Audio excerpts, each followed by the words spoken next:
Thanks, Alan, and thank you for all the attendees of PancakesCon and to the organizers and volunteers. It takes a lot to take this on, so many mad respects. So yeah, this is the challenges of manufacturing IoT devices and evolving from Cyberpunk to Solarpunk, and some guidance on how to make that happen. Start off with who am I? I'm Michael Goetzman. I was born, raised, reside, and plan to die, hopefully of old age, in the state of Wisconsin. I used to work for Masterlock as their CISO. So yes, the shitty lock company that our industry loves to pick. It was really exciting to be there. The company also owns Sentry Safes, so safe cracking. And I advised on IoT devices for smart home products like Moen faucets. And they're known for, smart faucets, sump pump monitoring, shut off, leak detection, stuff like that. I was also the head of security for the Americas for Cushman and Wakefield, advising on smart city, pushing for more efficient and smart urban centers. Today, I work for large financials and healthcare organizations trying to provide social good for society. Lastly, I'm probably known best for running CyberPunk. It's Wisconsin's hacker conference that happens to be next week. So if you want an excuse to come to Milwaukee, Wisconsin, look it up. So manufacturers face several challenges when creating IoT devices. Start off with the hardware, right? PCBs.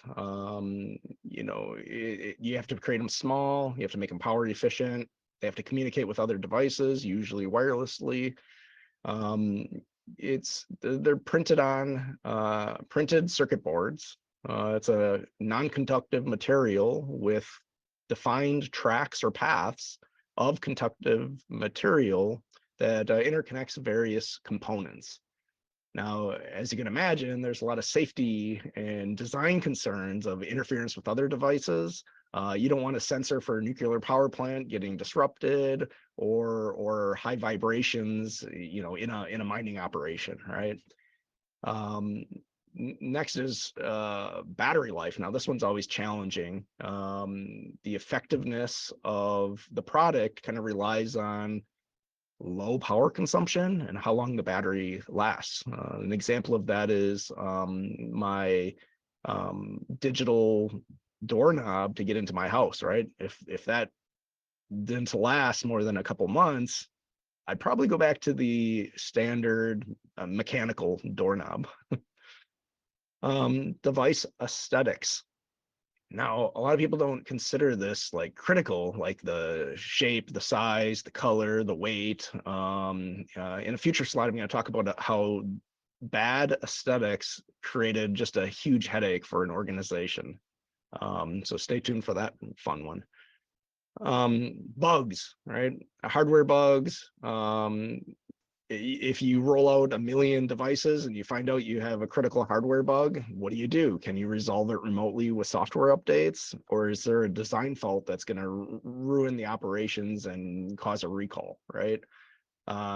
So forgetting things like, a capacitor to balance out power consumption could cause major problems. So obsolete components. Now, this one's the hardest one, especially post-pandemic. Components are getting harder and harder to find. The main advantage of designing with older components is you understand its physical behaviors, and things are well known. The disadvantages of that is the longer these devices are out there, the more vulnerabilities are discovered. So researchers are constantly focusing on products that could bite you, right?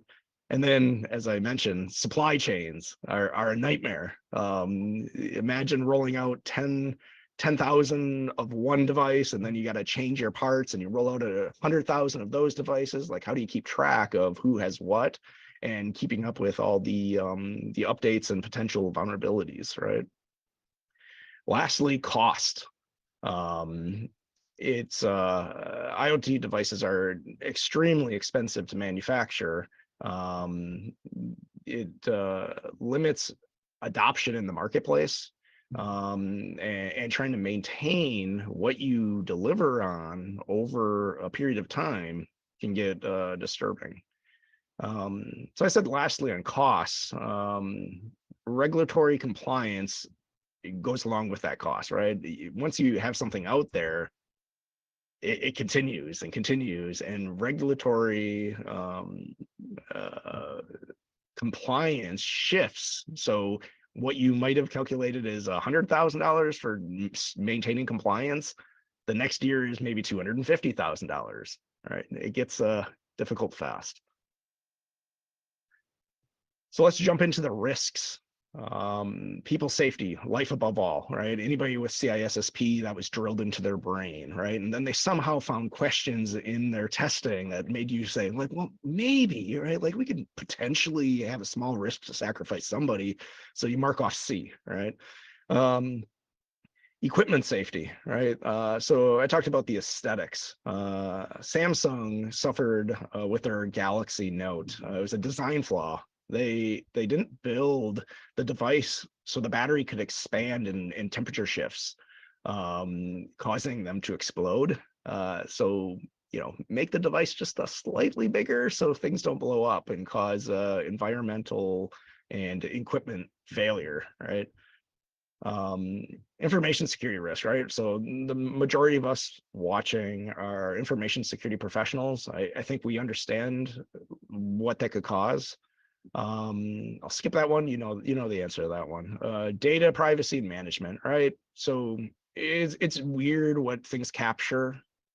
Data points and sensors are capturing all this data. What are they doing with it? Probably trying to sell you more crap, right? Ultimately, but there's a lot of stuff that could be abused, GPS locations and etc. This is stuff that manufacturers need to think about and properly plan for.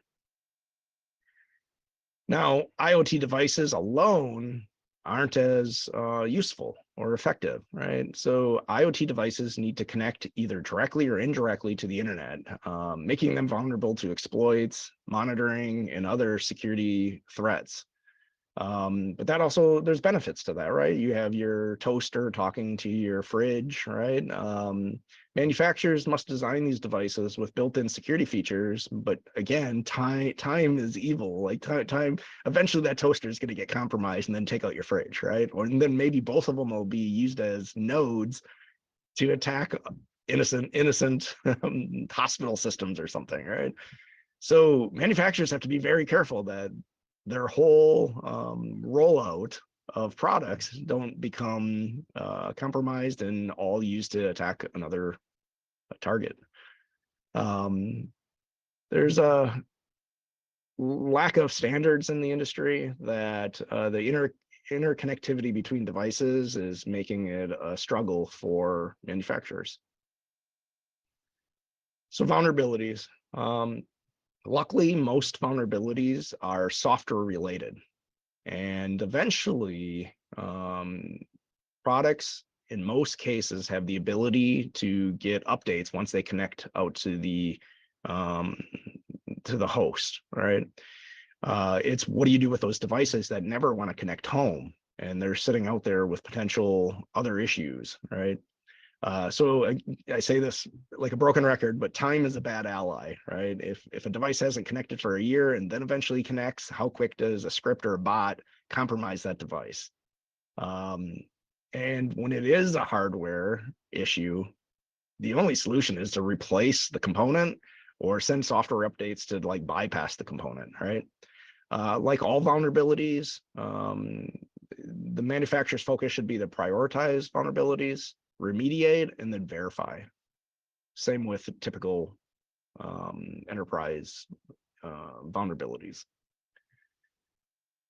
So what I think is the most difficult challenge for manufacturers is just the culture of security.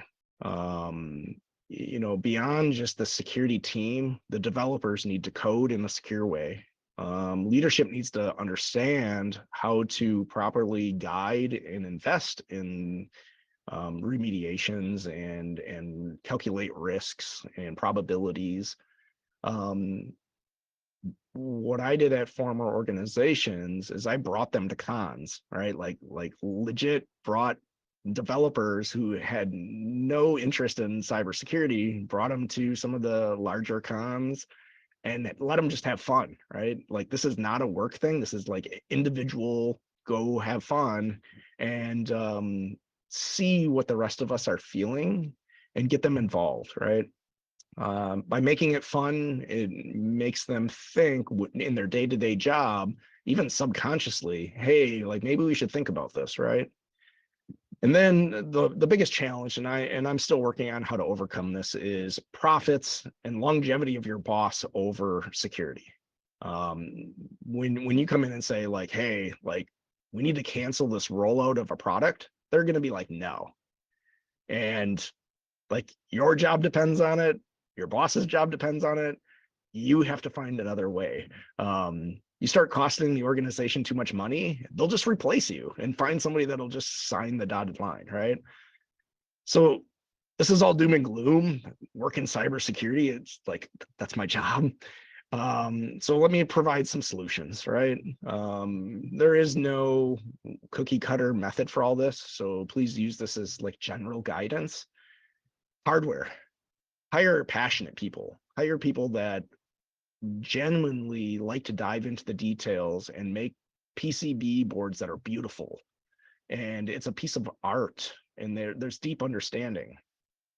Design and remove those bad features from the beginning makes a lot less headache in the future. Spend that extra time and then decide on a life cycle, right? Like how long is this product likely going to be feasible?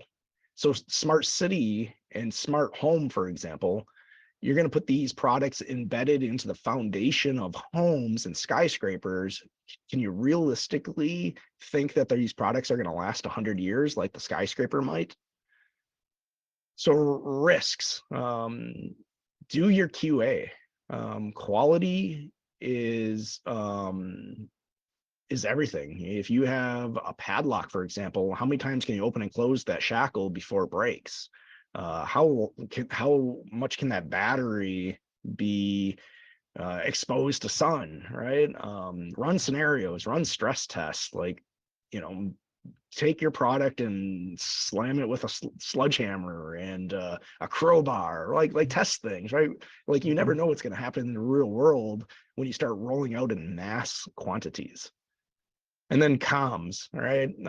Make sure you can update these devices, or if they can't be updated, they have timeouts and disables, if possible, right? Like you don't want something disabling that's like on a hydro dam and then suddenly there's flooding, right? So you have to be smart about the products you roll out and what they're doing. Now, vulnerabilities, so stay up to date with the industry, right? Do your updates, phase products out when they're struggling. Like it's going to cost the organization money and there's risk, right? So get ahead of that. Politics, there should be some balance of power, right? If you're reporting into somebody that's got a conflict of interest, that's common in our industry of like, the security officer reporting into the information officer. And when you're critiquing the system, you're critiquing their baby, right? It's the same thing. It's there needs to be some third party oversight. And I don't, I hope we catch up as a society to be able to monitor that before what they refer to as a digital Pearl Harbor could potentially hurt people, right? So overall, I think the community needs IT security product labels. And just like nutrition on a bar, a power bar, an energy bar, what's this doing to you, society, your business, and who's validated that it's doing what it's supposed to do? So if you're able to see my screen, some of the products that we worked on are like retail boxes. They went from single device, like an iOS or Android device, to a single product. And eventually we turned it into multiple devices for multiple products. So if you're a realtor, a seller agent, you could pass access to get into a key to a home to 10 buyer agents and see the timestamps of when the key opened and when the key closed, for example. So changing the mentality of one device to one product to multiple devices to multiple products changes the scaling and scope of like every piece in between IoT. So that concludes the IoT manufacturing, really high level. I didn't dive into details. Hopefully I got your minds thinking. Alan, are there any questions? Not really questions as such, but there was quite a bit of discussion about how understanding other industries is important to security, and how badly the communication is between the two different industries, you know, the kind of manufacturing industry versus the versus our kind of almost information kind of focused industry. I know personally, I'll take a couple of minutes off your time. I did some work on IoT, and you know, when you put a website together, you always do like a kind of SSL labs type thing, and you try and get all the latest and greatest encryption that you can possibly get, because why wouldn't you? You just might as well do that. Whereas when you're designing with these little kind of devices, you know, you can do the difference between two different encryption things might be the difference between, you know, which kind of battery you're going to use or how long that battery lasts or something. You don't really consider these things until you realize, okay, well, actually, maybe we can go with a slightly worse encryption algorithm if we can get more battery out of it, which is fascinating to me. You know, so encryption comes down to how much power you have, right? Like how much compute you have. And it gets frightening really quick, right? You start looking at really standard methods out in society and you realize, oh, there's some critical stuff going on here. Like maybe we have to pivot to different options and different ideas. And encryption's always one of those ones that, you know, you start talking about like Bluetooth low energy, for example. It's like, okay, now what do we do, right? Yeah, and sometimes you don't even need to encrypt the stuff that's going through these devices. You just do it because you think that you should, but like then it's like, well, you know, do people really care? Is this information that people can actually use? So, Yeah, yeah. and sometimes you might think, you might calculate, oh no, people are not going to care about this, and then suddenly you find out a attack scenario or that data leaks out and people are like, no, like I actually was kind of concerned about that and now I don't respect your organization whatsoever. So it's very frightening, right? Yeah, yeah. Yeah, so that's hang on. A question did come through. What do you think of DIY IoT initiatives, like reusing digital watches or building new boards, etc.? So I guess taking pieces that were designed for something different and then changing them to something that they were not intended for. Yeah, I mean, so if we're using IoT devices for something that weren't intended for, from an individual consumer side of things, like that's awesome. Like hackers overcome limitations and play around with things, right? Yeah. From a manufacturer side of the house, like that's dangerous, right? Don't throw your name on something that's just like whipped together. Put a lot of thought and design into it and make sure it was intended for what you're selling it for. Yeah, absolutely. All right. I think that's it for now. So yeah, Excellent. if any more come through, I will let you know. But yeah, let's jump into part 2. Perfect. So now I feel like these topics are similar, right? IoT devices and then evolving from Cyberpunk to Solarpunk. So an actionable guide from a hacker for hope for the future. So society has a lot of challenges. Like we see these struggles, supply chains, train derailments poisoning our lands, territory disputes, power and grid issues from weather, dirty fuels, petrocapitalism. Like we get guilt, shame, anger. Like, are we approaching extinction? Right? Um, is it all trending towards these mega corporations ruling with these full integrations of technology into society and like embedded into our brains and self, right? Is there a fashion trend? Like here I am in a black hoodie. Like, should we be in more like, optimistic, colorful, like a Hawaiian shirt, right? That's more my style when the camera's off, let's be honest. Um, how do we fight these oppressors, right? That's very cyberpunk. Like let's fight these futuristic evil corporations. Like, where do we fit in as hackers? Like, ultimately, what does this mean for us? And what might our descendants 7 generations from now look back and say, like, I wish they did this today. Let's rewire our actions and expectations and come up with new kind of engagements, right? So for the future center generation's sake, we want the hackers to inspire hope, desire for betterment, creativity, joy. Like, so in Solarpunk, the name itself, it's like the warmth you feel when that radiant sunlight hits you. Orientating ourselves towards these bright spots in the world, we need radical hope and radical reassessment. We must attempt to rescue our future when times are good, right? This is like a cyclical thing. If society and corporations and evil governments that are overbearing on you, you shift towards a cyberpunk activist mentality. But when times are good and things are going well, like start overcoming limitations in other ways to save our destiny and safeguard our future, right? Let's seed and cultivate joy using our technology. So obviously I've been thinking about this lots lately, and like I'm thinking, like, look at all this tech. Like, let's take it step back and step back and step back. And I came to like the energy itself in the electron, and I came to the conclusion that cyberpunk should die. Like, cyberpunk is a dead culture, and we need to be alert to the fact that we might have it wrong.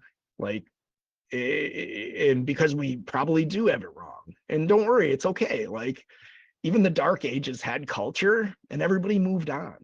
So let's be honest, like cyberpunks never had a chance. Like, the movement started in the 80s and was about surviving the Cold War. Like this crazy technology with, a mix of mechanical and digital. It's this weird, cool phase. And it's just like this burnt out cyclical views of like Generation X. No wonder everybody's stressed out. The cyberpunk future vision doesn't seem like a fun place for where I want to be. It's like gritty, like dangerous rogue vibes. Like, it's cool to role play that, but when I look around my real life, that's not who I want to be, right? So cyberpunk has run its course, and we need to evolve. Life must go on, and let's push cyberpunk into the shadows of our old ways. So we don't need to completely start fresh, right? We can still embrace that countercultural identity that we all love. We can keep our outfits, put your hoodies back on, use that critical thinking and the methods we learned from our cyberpunk elders. We don't need to stop using our ingenuity. We can keep our independence. We can keep fighting for freedoms. We can have concerns of social inequalities, and we can rebel against social political forces to fight for betterment. We will continue to fight against these evil corporations, these overzealous governments, and we will eat the rich that are purposely exploiting others. Instead of hiding in a hole, suckling on the teat of evil corporations, we hope to have a fresh, new approach and a new strategy. And we're welcoming Solarpunk. It's not necessarily anti-wealth. It's post-capitalism in its purest form. Our cores haven't changed. However, the future needs our proactive actions. We need to charge forward and begin creating the life and future we want. We need to harness and actualize these futuristic technologies and advanced humanity with a core Solarpunk concept of interconnectivity of technology, nature, and community, like PancakesCon. That is Solarpunk to me, maybe to you. Solarpunk is a movement, and it's a emerging movement of today. It's guiding us towards the future with genuine, grounded hope. So Solarpunk started as a literary, imaginative, artistic, and aesthetic movement. The philosophies around beauty and hope, right? To me, Solarpunk moves beyond like a subgenre and is a realistic movement that we can all live by. It's the merger of humanity, technology, and nature itself. An amazing alternative to solarpunk fiction is one that encourages optimism and foreknowledge of where the present should be guided towards and where the future should ultimately end up. The present's imperfect. Solarpunk offers a clear-eyed hope. I don't want an apocalyptic nightmare. We don't want gory fantasy. We want to see something beyond like the everyday media. So that tendon of hope in the cyberpunk movement is what really draws me to this path. Now, solar and solarpunk doesn't necessarily mean throw solar panels on your home, right? The movement is much more exclusive, isn't as exclusive to solar energy. The movement is bigger than energy justice alone. The movement is about building a place, a world that you'd be proud of passing on. Solarpunk is about action, where we want humanity to succeed, succeeding together beyond corporate control, beyond dishonest political motives, and living in unison with nature while embracing our technologies. Although solarpunk is frequently depicted as this lush, vibrant wildlife intermixed with dense urban living, at the core of it, it's about values of sustainability, decentralization, and the freedom of making your own choices and creating your own foods and having technology help you, just like IoT devices. Nature is not just uniform, and neither should the solarpunk movement. Mold it into what makes sense for you. Solarpunk isn't just about living in a euphoria. It's about pushing radical change, and that's not easy. So start building and striving for what makes sense for you. It's literally the journey from where we are today for what we can strive for and reaching towards what we've dreamed about. We need to safeguard our future. We need to embrace a long-term mentality instead of the short-term wastefulness. The idea that we can do things today that theoretically help people in the future. We want a society built not on scarcity and hierarchies, but abundance and equality. So to me, the choice is clear. Like, I don't want to identify as like a cyberpunk anymore unless I really have to fight, like go to war, right? Like, so is it solarpunk or barbarianism? It will require a new set of techniques, new infrastructure, new architectures, technologies that already exist that we could utilize for that new mentality. And I think hackers can lead the future. So the title of this talk was Actionable Things a Hacker Can Do.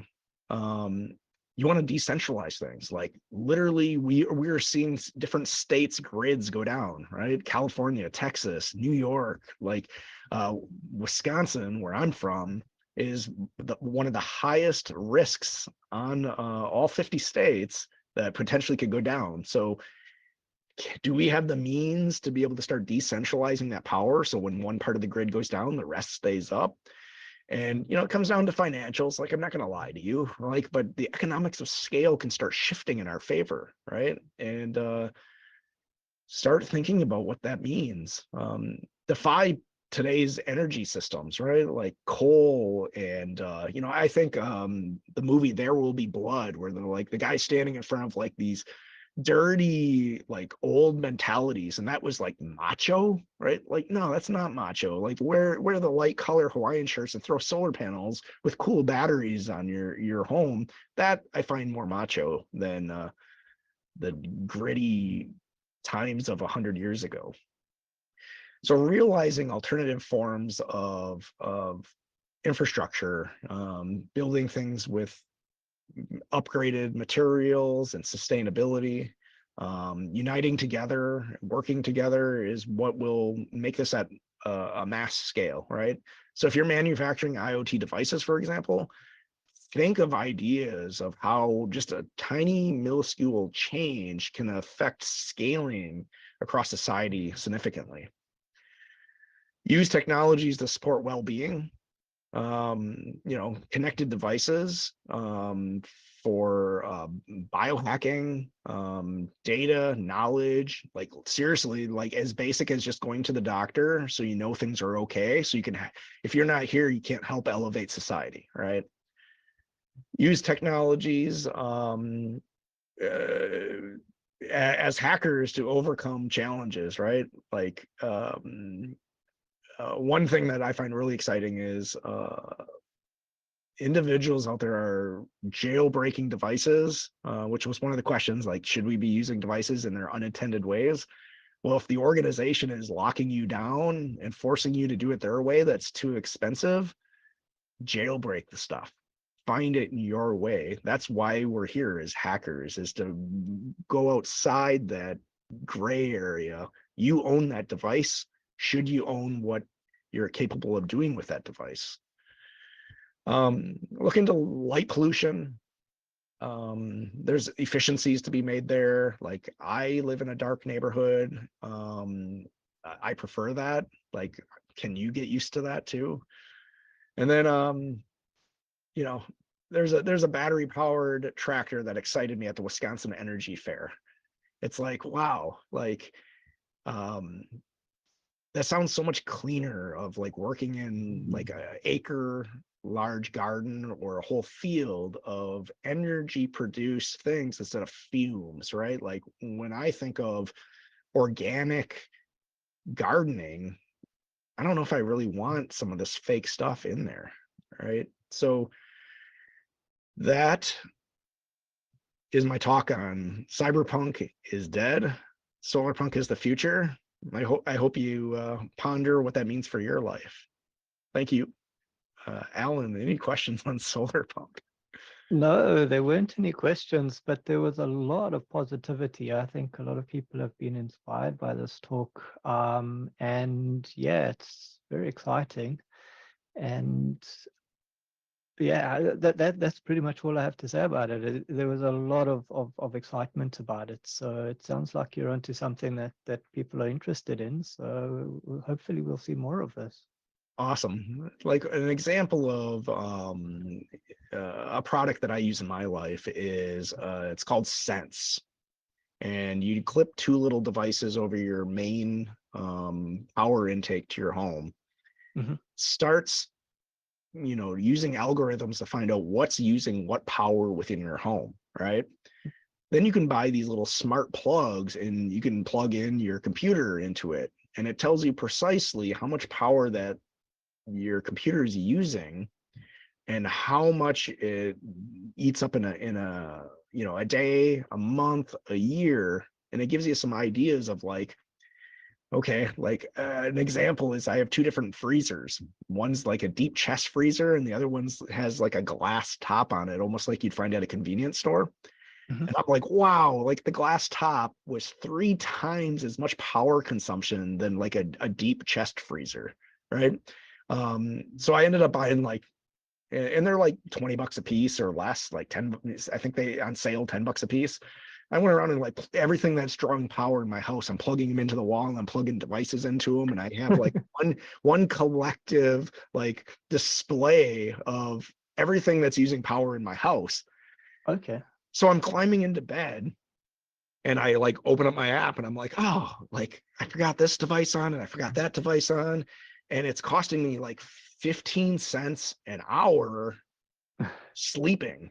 So Yeah. I remote like killed some of those devices and I got it down to like 4 cents an hour. And I'm like, I'm gonna sleep better tonight, right? Like it's not gonna cost me as much. So Yeah. No. there's lots of ideas that I think everybody can live this more solar punk life. And I hope people explore this mentality and this new direction. Okay, I spoke too soon. A whole bunch of questions did pop up. Awesome. So let's start with the first one. Any thoughts on 3D printing? So I love 3D printing. I don't personally do it, but like I feel like every one of my friends are doing this. Like repairs around the house, like that's decentralization right there, right? Is if you're avoiding purchasing something from Amazon that's funding some dude's rocket to space, right? Like I think like you're benefiting yourself. I don't know if that ROI is there yet. Like, can you make enough widgets to offset what it would cost? Mm-hmm. But the idea of like even having organic printing of things or circuit, PCB circuit boards where we can prototype things. I think the technology is emerging where it's going to be some really incredible stuff, right? Now, Mm-hmm. I even think beyond that of like, what happens if we start downloading like sequences of DNA and we're starting to make, life forms? Like life can get really weird, like in a Black Mirror fashion, like Mm-hmm. super quick, right? And I just hope that we as a society navigate that smoothly. Yep, so yep, yep. so from basic 3D printing over to this like sci-fi potential reality, right? But I think it's a positive direction. Yeah. Okay. I think two more that were kind of related. So, do you think you should have a battery at your house that will store power for your whole house? And the other one was, did you graph your power usage? Yeah, so I almost want to like I think I'm too small on everybody's screen to like show you. So I'm gonna try. So right there's like a graphics of today. Like the yellow is the solar power in, and the green is my power out. So today, luckily, it was sunny. But I'm also in Wisconsin, and there's like snow on some of the solar panels as well. So it's a rough day. But Mhm. yeah, everything's graphed. Like I'm manipulating the data like all sorts of different directions. Um, so I don't personally have a battery connected to I have 30 panels on my roof. I do not have a battery. And the reason for that is I'm in a small village that is like grandfathered into like old mentalities where they buy my power for retail price and then sell Mhm. it back to me for retail price, as opposed to some other places where they'll buy it from you at wholesale. So they'll buy it for you from 4 cents, but then when you need power at nighttime, they're charging you 14 cents, right? Right. So luckily I'm in an area where I can use the grid as my battery. The negative to that is when the grid goes down, I still go down. Yeah. So I do have a Jackery, which is like a bunch of 1865 batteries in series that lets me tap into this portable battery that I use for like camping. And then I Mhm. have Starlink. So like if everything goes down, I can still get some satellite internet. That's what's most important to me. So prioritize what's Yes. important to you. Your fridge won't work, but at least you can connect to the internet. Yeah, if I get to the internet, like I just like I can at least find out what's going on, right? Like Mhm. and for the ham radio licensed people out there, like they're like, I'm gonna know what's going on, right? Like, but yeah, I like world news, right? So Yeah. I appreciate Yeah, it. absolutely. Okay, next question I've got you is, what is your opinion on the next generation of nuclear power generation? So that one's like a loaded question. Like society, it's a complicated answer, right? And I have this fight with or this debate with multiple people in my family and friends and stuff like that. Humanity does not have a good long-term track record, which concerns me. But do the negatives outweigh the benefits? If we create modern nuclear power plants and we shut down coal plants, that makes a lot of sense. And like the reason why this question's being asked is because it's very controversial, right? Like, well, now what happens if you have a 1 in 1,000 chances of a meltdown? Yeah, like, so I'm gonna answer you honestly. I am not educated enough to give you an accurate answer. I'm leaning towards it's better for society, but what ultimately needs to happen is we put a lot of research and money into finding better solutions, because ultimately all our lives depend on power itself. Mhm. So I'm going to plead ignorance here. I like that. I like that answer. It's a good one. Yeah, yeah.